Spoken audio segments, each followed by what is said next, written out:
ఇక బండి సంజయ్ బాల్యం నుంచే రాష్ట్రీయ స్వయం సేవక్ సంఘంలో స్వయం సేవకుడిగా ఉన్న ఆయన ఆ తర్వాత కాలంలో అఖిల భారతీయ విద్యార్థి పరిషత్లో చేరి అంచెలంచెలుగా ఎదిగారు.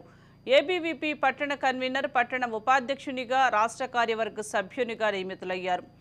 కరీంనగర్ కోఆపరేటివ్ అర్బన్ బ్యాంక్లో 1994 నుండి 1999 వరకు, 1999 నుండి 2003 వరకు 2 పర్యాయాలు డైరెక్టర్గాను సేవలందించారు. బీజేపీ జాతీయ కార్యాలయం ఢిల్లీలో ఎన్నికల ప్రచార ఇన్ఛార్జిగా, భారతీయ జనతా యువ మోర్చా పట్టణ ప్రధాన కార్యదర్శి, పట్టణ అధ్యక్షునిగా, రాష్ట్ర కార్యవర్గ సభ్యునిగా, రాష్ట్ర ఉపాధ్యక్షునిగా, జాతీయ కార్యవర్గ సభ్యుడిగా, జాతీయ కార్యదర్శిగా సేవలందిస్తూ కేరళ, తమిళనాడు ఇన్ఛార్జిగా బాధ్యతలు చేపట్టారు.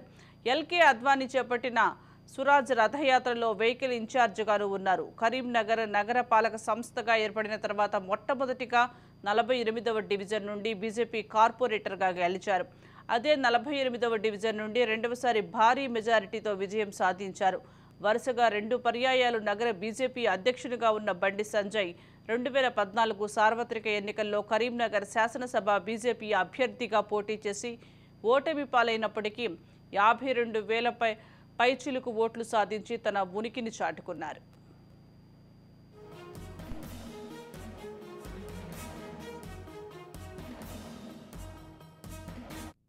అసెంబ్లీ ఎన్నికల్లో ఓడినప్పటికీ అంతకు రెట్టింపు జోష్తో పార్లమెంట్ ఎన్నికల్లో పోటీ చేసి గెలిచారు. కరీంనగర్ పార్లమెంట్ నియోజకవర్గ బీజేపీ అభ్యర్థిగా పోటీ చేసిన బండి సంజయ్ టీఆర్ఎస్ కంచుకోటను బద్దలు కొడుతూ 96,000కు పైగా ఓట్లతో ఘన విజయం సాధించారు.